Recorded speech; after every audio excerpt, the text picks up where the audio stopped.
Drama for Boxing Day on BBC One, and Bergerac has a special ghost story for Christmas. I would ask you all kindly to join hands as I concentrate on Roberta. I concentrate on Roberta. Is anybody there? Is anybody there? Speak. The way is open.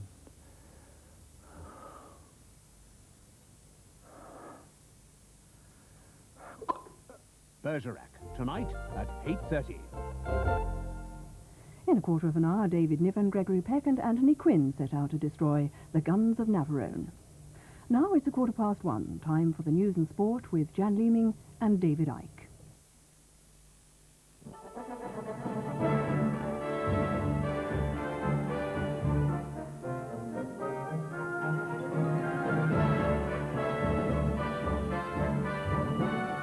A British tanker sinks off Iceland. All 12 crew are feared dead. The hijack disaster, a Jordanian government minister tells how he survived. And Botham back and in form in the Melbourne Test. 12 sailors are believed to have died when a British-owned tanker sank off Iceland early today. 6 of the crewmen were British, the others came from Cape Verde. It's thought that they jumped overboard when they realised their ship was sinking. The Sinetta was on its way to Eskifjordur on the east coast of Iceland when it ran aground. It sent out a mayday call at about midnight saying it couldn't launch any lifeboats because the ship was too close to the rocks. The first rescue boats arrived 30 minutes later. By then, the Sinetta had nearly capsized and there was no sign of the crew. 7 bodies have been recovered from the sea and another 2 were sighted before they sank. The search for the other is continuing. It's the first time they've been to this actual port. They've been to an adjacent fjord, a port in an adjacent fjord on the previous trip, but I think it's the first time they've been into this one. You knew many of the people on board? Yes, indeed. So it's personally a tragedy for you? Yes, it's a bit of something out of the family, actually. And in another shipwreck off Sardinia, 8 crew members of a Cypriot freighter are thought to have drowned. The ship went down yesterday in a storm 20 miles south of the island. It was taking a cargo of sulfuric acid from Vesma to Turkey. Rescue services were sent from the Sardinian capital, Cagliari. 10 of the 18 crew members were picked up and taken to hospital. 2 of the crew were Greek, the rest were South Korean. It's thought the freighter had sprung a leak after the cargo shifted in heavy seas, loosening rivets in the hull. The Iranian government has denied claims that it was behind the attempted hijack of an Iraqi jet yesterday in which 62 people died. The pro-Iranian Islamic Jihad is among 3 extremist Muslim groups who say they carried out the attack. The Iraqi Airways 737 was on a flight from Baghdad to Amman in Jordan when the hijackers tried to take it over. There was a gun battle between the terrorists and security guards, and the plane crash-landed at Araa in Saudi Arabia.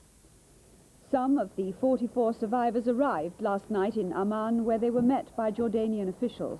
A former Interior Minister, Sulaiman Araa, was on the jet when the hijackers struck. He later told journalists what happened. We heard voice of bomb and shooting. After perhaps 1 minute, we heard also another pump in the second class, in the tourist class. And shooting.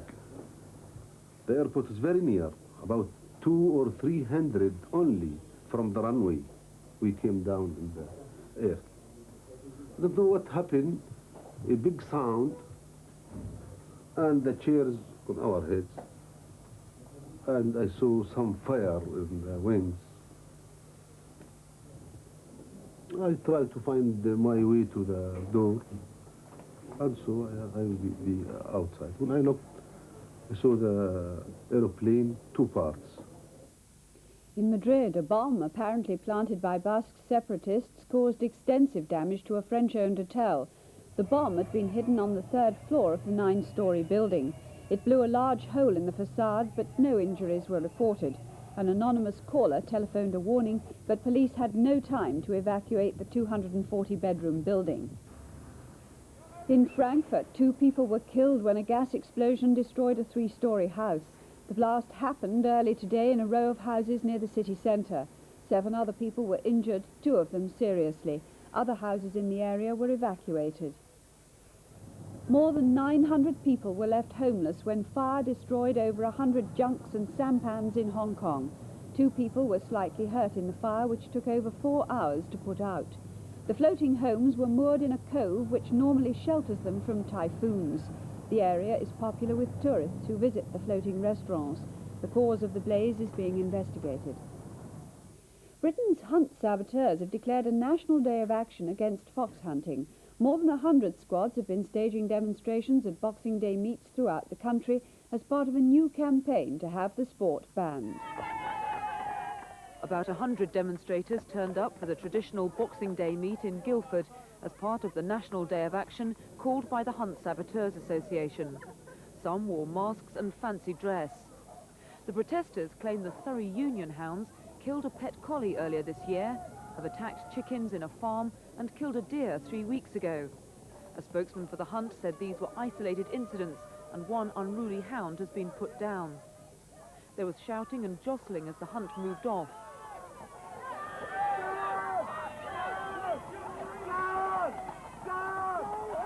The saboteurs say they'll try and disrupt the day's sport.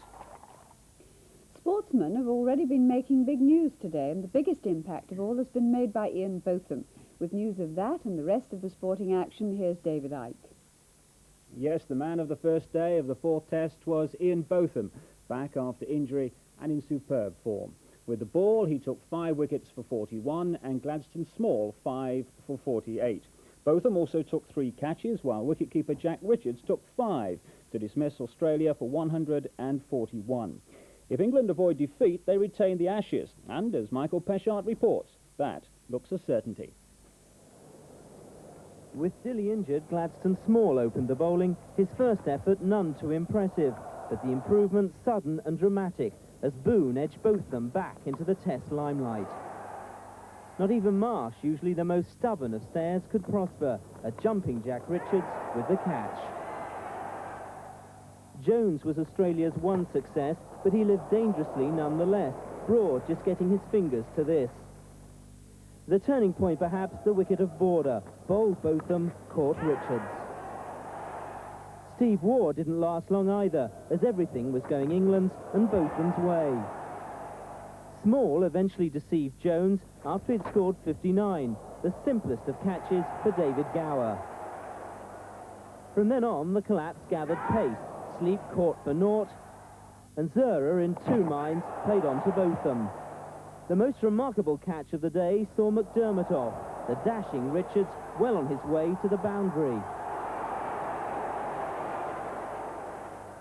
Botham's 5th wicket, that of big bad Merv Hughes. Richards this time not needing to stray. Small also got 5 wickets. Incredibly, the ball once more finding Botham. A red letter day all right for the man's supporters. Australia all out for 141. England's openers fair raced away to pass 50 without loss. The one disappointment, the dismissal of Athey, out LBW for 21. Broad went on to yet another half-century, and there are plenty of reasons to celebrate this particular Boxing Day.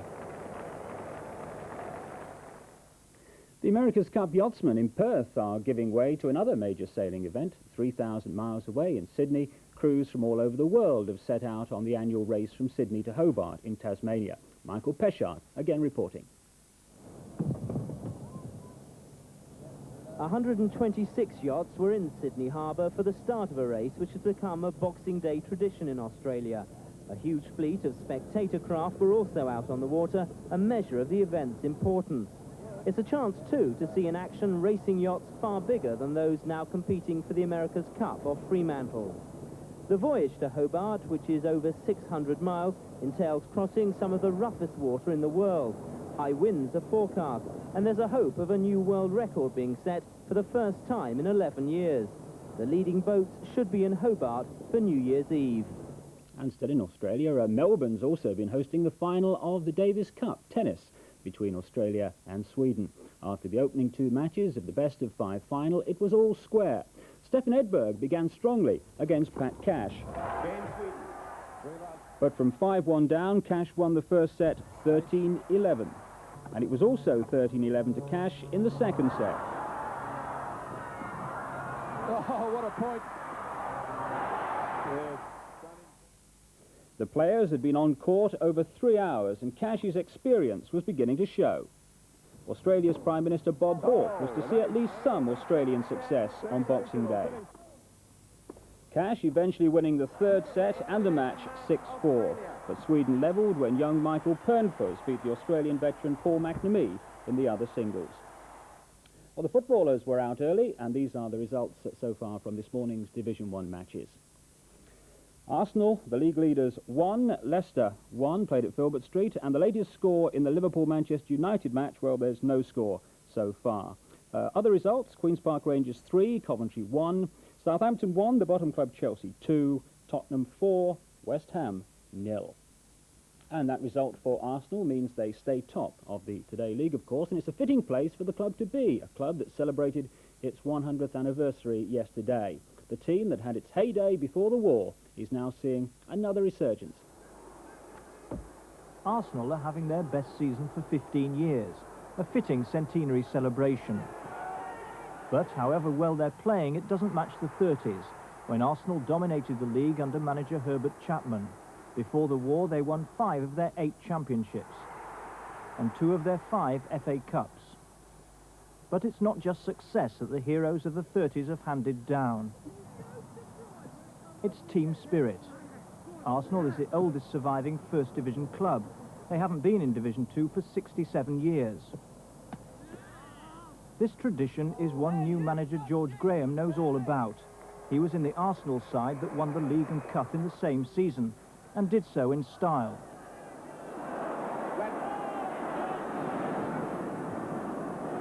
George! He scored! George has done it! George has done it! A tremendous shot! I'm very, very proud of being in professional football. I had a fair career and with success with Arsenal. And since then, I would like to sort of carry it on. And I want the players to actually feel proud of their profession. I think clubs like Arsenal should be actually challenging for a championship. Most years, most seasons, we definitely should be. And that's my aim. And it's Charlie Nicholas's aim that's helping him get there.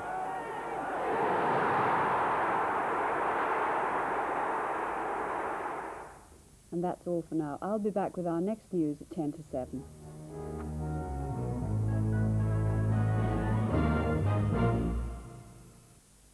Good afternoon to you. Well, I hope you're having a lovely Christmas. At least the weather's behaving itself, although, of course, most of us missed out on having a white Christmas Day. Some of you are having a white Boxing Day instead. It's this frontal system here that's bringing 1 or 2 showers across, and some of those are of sleet and snow. Here it is on the satellite picture, a little ribbon of cloud there. Some more cloud just clearing away from the southern part of the country as well. Now, at the moment, many sort of southern and eastern parts are dry and fairly bright with some sunshine, although it is still cloudy in the southern parts of Devon and Cornwall, and in the Channel Islands where there's a spot or 2 of drizzle. Showers around in many western and northern parts, and during the afternoon we're going to find those showers working their way across the country. Still some places getting away with a dry afternoon in the southeastern corner, but in the north and west especially, some of those showers could be quite heavy, and they'll have hail mixed in with them, sleet and snow as well. Most of the snow in Scotland and over the hills. A chilly sort of afternoon, especially with the breeze blowing, 7 Celsius being the mid-40s Fahrenheit. Now this evening there'll still be some of those showers to begin with in the more central and eastern parts of the country. A fair number come to that in the north and west. But those in central areas will tend to die away, I think. You'll have them keeping going in northern and western parts. And another thing that's going to happen this afternoon and through the night is that the showers in the north will increasingly turn more and more wintry. And it is going to end up a fairly chilly night, actually. In many parts of the country, certainly central and eastern areas, temperatures dropping back to around about the freezing point. Just here and there in sheltered spots, you could have a touch of frost. And that means to say, some of those roads rather on the slippery side. Well, that's all for now. A very good afternoon to you.